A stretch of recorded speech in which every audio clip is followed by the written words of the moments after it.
বই পড়তে হবে, পড়াশোনার মধ্যে থাকতে হবে, কারণ জানার কোনো শেষ নেই। তাহলে কি করা যায় বলো তো গোপাল? আমাদের রাজবাড়ির যে গ্রন্থাগার আছে সেটা তো বহু বছর ধরেই বন্ধ, ওটা খোলার ব্যবস্থা করুন মহারাজ। হ্যাঁ মন্ত্রী, তুমি নিজ দায়িত্বে গ্রন্থাগার খোলার ব্যবস্থা করো। অনেক দিন ধরে ধুলো ময়লা জমে আছে, সব পরিষ্কার করবে। আর পরিষ্কার হয়ে গেলে তোমরা সবাই গ্রন্থাগার থেকে বই নিয়ে পড়বে।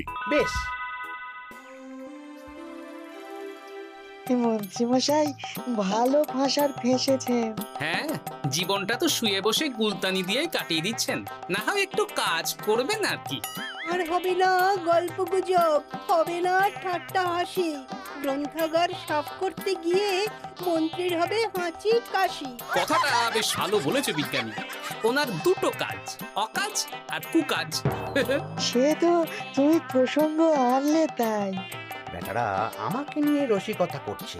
এই গোপালের বড্ড বার বেড়েছে, এমন চাল চালবো যে কেঁদে কুল পাবে না।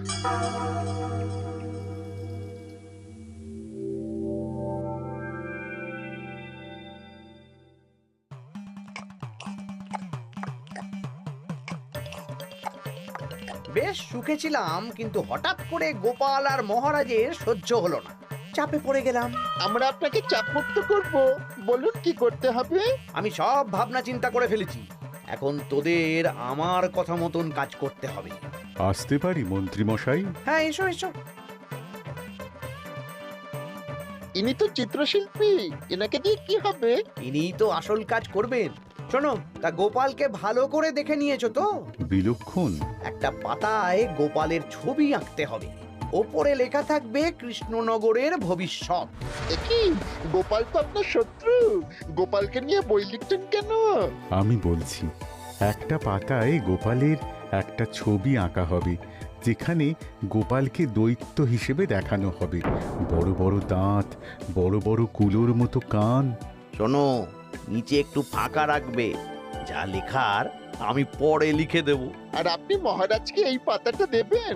হ্যাঁ, আর বলবো যে গ্রন্থাগার পরিষ্কার করতে গিয়ে এই পুরনো পাতাটা পেলাম, তবে অনেক খুঁজেও বইয়ের বাকি অংশ কিচ্ছু পেলাম না মহারাজ। মহারাজ ওখানে দৈত্য বেশি গোপালকে দেখে ভাববেন রাজ্যের বড় বিপদ আসতে পারে, আর গোপালকে কোনো কারণ ছাড়াই তাড়িয়ে দেবেন। একদম তাই। কিন্তু একটা সমস্যা আছে। আবার কি সমস্যা? পুরনো পাতা বোঝাবেন কি করে? ছবি আঁকা হয়ে গেলে পাতাটা দুদিন রোদে ফেলে রাখবো, তারপর পাতার ধারগুলো একটু আঁকা বাঁকা করে কেটে দেব, সাথে আগুনের হালকা তাপ দিলে সাদা পাতা